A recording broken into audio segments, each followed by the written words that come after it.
But then you say, well, what is all this religious stuff about then? Why don't we just forget it? Try. By all means, just go away. Don't go to gurus. Don't go to church. Don't enter philosophical discussions. Forget it. But then you'll realize that by having consented to forget it, you're still seeking. What a trap. What can you do? You see? If you stay here and listen to me or to anyone else who comes around here, you're fooling yourself. But if you go away, you're fooling yourself too. Because you still think that's going to improve your situation.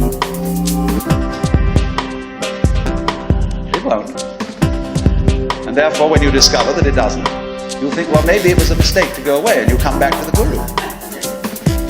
And he looks at you and says, you are very undisciplined, very inferior student,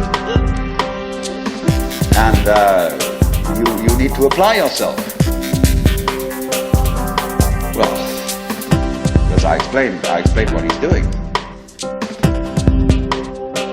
But it comes down in a way to a sort of contest with the guru. See? Will you call his bluff? You're afraid to. Because you might discover that if you do call his bluff, he's no better than you are. Well, that's what you're supposed to find out. But without being cynical about it. He's as divine as you are. But you've got to call the bluff. There's going to be a showdown. And it's a double bind. The whole situation's a double bind. Because it doesn't do any good to stay here, and it doesn't do you any good to go away. Either to do something about it or to do nothing about it. Now then, there's something else. When you understand that, and when you realize that there's nothing to realize, because it's all here, then what are you going to do? Well, of course, this is the sense of the Zen poem. The supernatural activity and marvelous power, drawing water, carrying fuel. You know? Do whatever one does as a human being. But there's a little element of philistinism in that. It's like when a child is pestering father or mother with all sorts of questions. They finally get down to the deepest metaphysical problems. They say, oh, shut up and eat your donut. And I wouldn't say that, you see. Because life, as one looks at it, you see, is in fact a celebration of itself. When you look out at night at the stars and you really wonder, good God, what is all that about? Well, it's a firework. And it's celebrating High Holy Day. It's whoopee. And the whole world is whoopee. It's a kind of exuberance. And therefore the proper function of religion is diggingness. It's not seeking. It's not seeking anything. But is, in a way, thanksgiving. That's why, of course, the Christians were right in calling the Mass the Eucharist, the Thanksgiving. Only they had such a complicated way of thinking about it that nobody could understand it. So, in religion, all religious exercises, whether they are meditative or whether they are ritualistic, are whoopee. They are not something you do in order to attain anything.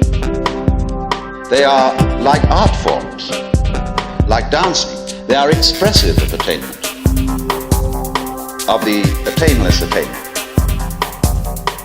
So here's another hang-up for you. When you go to Mr. Suzuki, who runs the Zen Center, he's a good disciple of Dogen, who brought Zen, a certain school of Zen to Japan in the 13th century. Dogen said, you can't sit and meditate unless you're already a Buddha. In which case, why meditate? Well, meditation is just the way a Buddha sits. And he called this sitting just to sit, not to attain enlightenment. Because the minute you do that, you see, you're not meditating.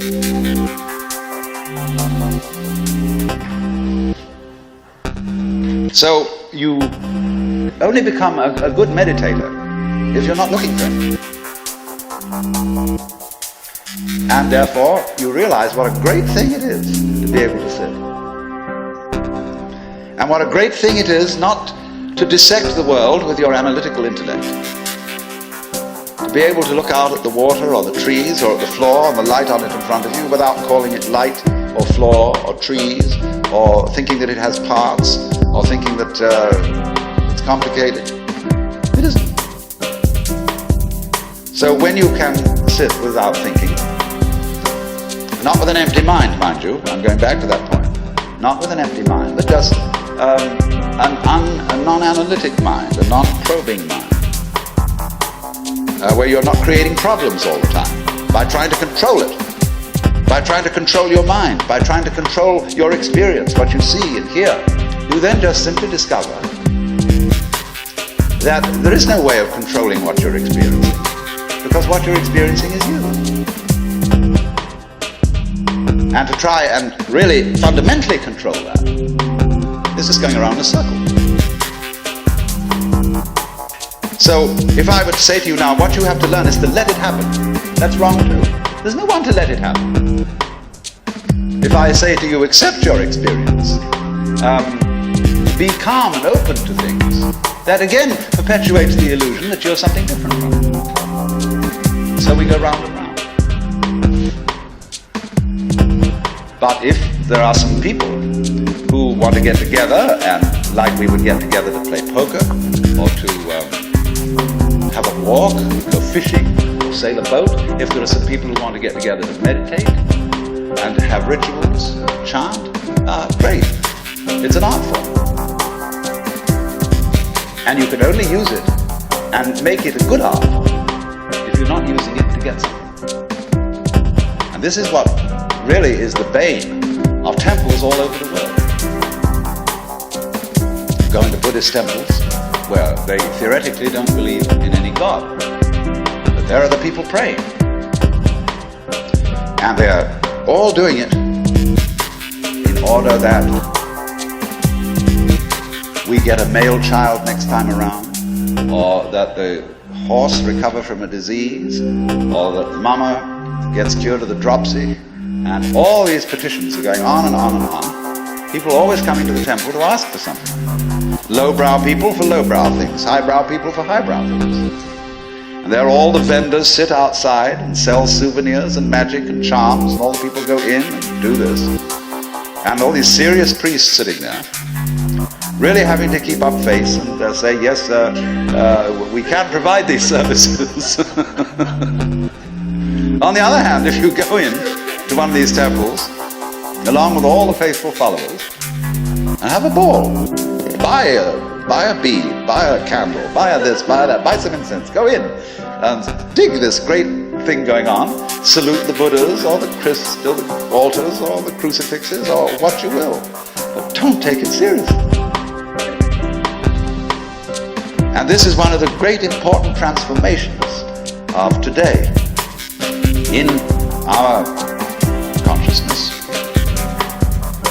is that a great many people are finding out that religion is not supposed to be taken seriously. This is a shocking thing to many people. There used to be an old saying that a religion is dead when the priests laugh across the altars. That's true in one sense. When the priests know that they've got a racket going, they don't believe one word of it, and they're laughing across the altar because of all these suckers around doing it, then it's true. The religion is dead. But when the priests laugh at the altars because they're having such fun, because this whole scene is so beautiful, well, it's the difference between some stuffy old Buddhist priest humming a sutra and Allen Ginsberg chanting a sutra. That's a thing to hear. How's this music going? They go on for interminably. It's a bore. They're sick of it. But they get paid for it. This is magical. But when Allen Ginsberg chants, everybody gets in a circle and he gets these little bells, and they get going. It's just like a jam session where everybody is absolutely delighted. Well, that's the way to do it. And if you can't do it that way, forget it.